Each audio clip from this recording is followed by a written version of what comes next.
Very confusing if you really think about it. The moment you try to make something happen, you're blocked and told, stop trying to control the outcome of things. And the reason why people find it very hard to have any faith in the universe is because you're asking to put faith in something that you can't see, especially in these trying economic times when it's so difficult as far as money, with them paying you $8 an hour salary before taxes, and your rent is $3,000 a month, which is a clear agenda to make everybody homeless. So it's very confusing for people when they try to make something happen and they know full well they're being blocked by something that they can't see because they're asked to stop trying to control the outcome of things for whatever reason, and I'm also in with this as well. This is something that I also agree with because I know that I've tried over the last several years to make things happen, and I know that I was deliberately being blocked. And, you find yourself in a position where you're asked to have absolute faith in an economic troubling situation where the economy is so horrible right now, and that you're asked to go somewhere else, and then only when you get to that place will your treasures be given to you. It doesn't make sense. Instead of making somebody's life easier and allowing them to have it when they tried to get it, and they could have moved on from there many years ago, everything was blocked and brought to a situation that's just illogical. It doesn't make sense. And then they're asked to take a leap of faith in trusting the universe to say, okay, when you get there, that's when your treasures will unfold. And they're saying to themselves, well, why can't I have it now? Because it will make it easier for me to set up everything before I get there. This way, when I get there, I've got a place to stay and I'm set up and established and things of this nature. This is what is very confusing. And also the fragility of the manifestation process is very perplexing. It seems that you have to be a constant energy all the time, or else it shuts the whole process down, which is very, it's just unreliable. It's irrational and it's illogical. It's unstable, just like your feelings and emotions.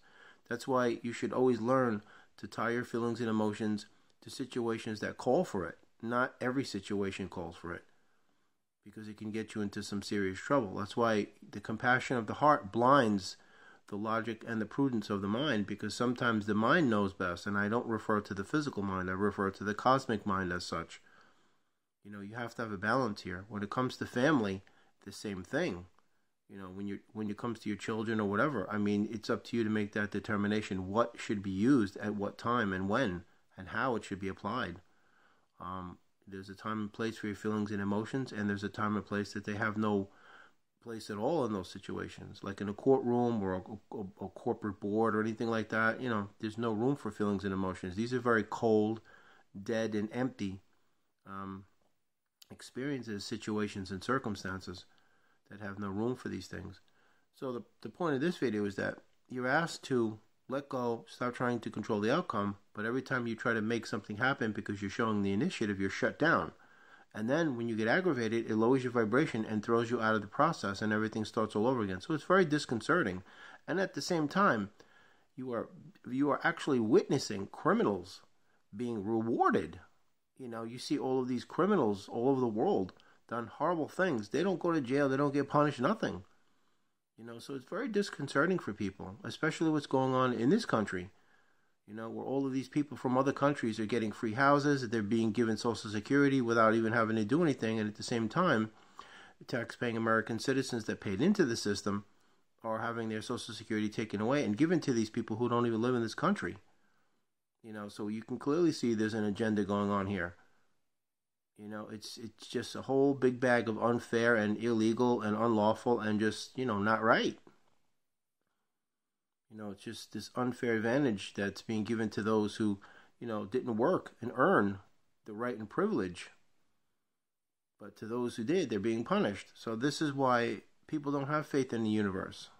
They would rather just say, listen, let's just get a job and save money, and then we could do what we could do from there, and that's it. And, in a lot of ways, I don't blame them. Because when you put in all the work, and you broke your back, and you did everything you possibly could, and you've been blocked the whole time, it just makes you very discouraged in a process. And then you're asked by the universe to trust the process.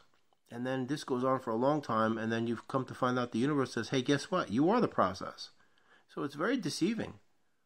You know, I mean, it's almost as if they're trying to get you to not use the mind and the ego and logic and all that, and just go on autopilot with this stuff, and just hit cruise control, and just trust and have faith.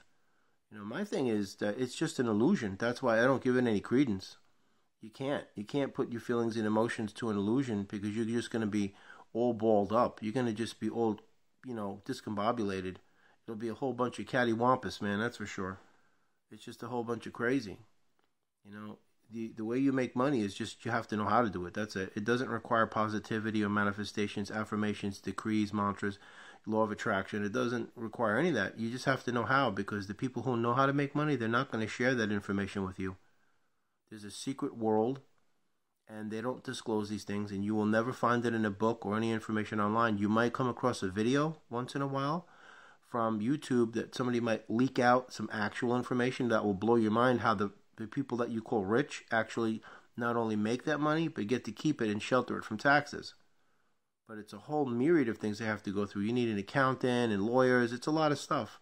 That's how the rich don't pay taxes, because it's a rigged system. Just like the stock market, real estate, it's always rigged in their favor. It's clearly evident. So anyway, this is why people feel the way they feel. And they don't feel like trusting anybody. And they have to go on their impulses and instincts of survival, because in this system that's so corrupt, they've made it such a way where if you don't have money, you will find yourself homeless and hungry. And that's why now, more than ever before, in all of human history, we have more homeless in this country than ever before. And it's just growing. At the same time, they're building brand new high-rise towers, apartment towers that are empty, and they're using it for tax purposes. That we have more homeless. Like I said before, they're paying baseball players $450 million for a 10-year contract, or $500 million for a 10-year contract to swing at a ball.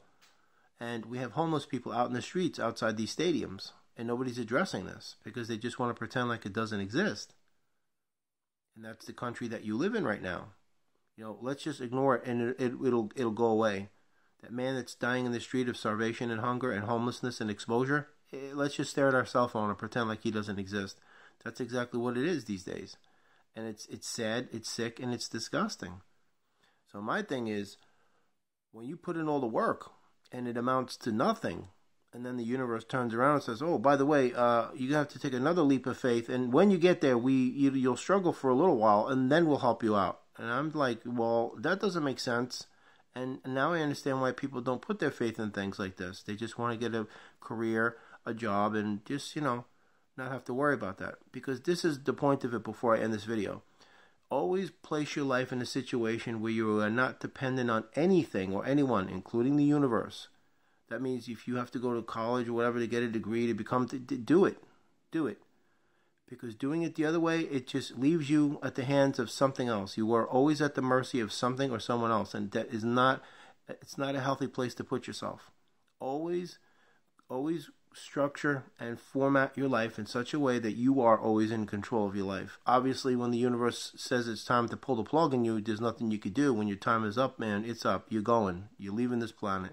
No matter how physically healthy you are or not, that's irrelevant. But my thing is, in the interim, you have to just guide yourself to places that will allow you to have structure, discipline, dedication, loyal, and devotion to yourself. Not being selfish. This is selfless. This is self-love I'm speaking of. Meaning, create a life that is not dependent on anything or anyone, including the universe. This way you're taking care of yourself, and everything, all of your business is in order. That's what I'm saying. That's the bottom line. And do it in a righteous manner. Absolutely. Because to be dependent on something else it's not fair to you. You deserve better. And to have anything tell you, well, you have to take another leap of faith and go to a different place, and after a while it'll start to kick in. That's just not realistic enough for me. Absolutely not. It isn't. And it just seems like a whole big bag of unfair. It just seems like more of the same. Honestly, it does. I just wanted to share that. Have a blessed day. God bless.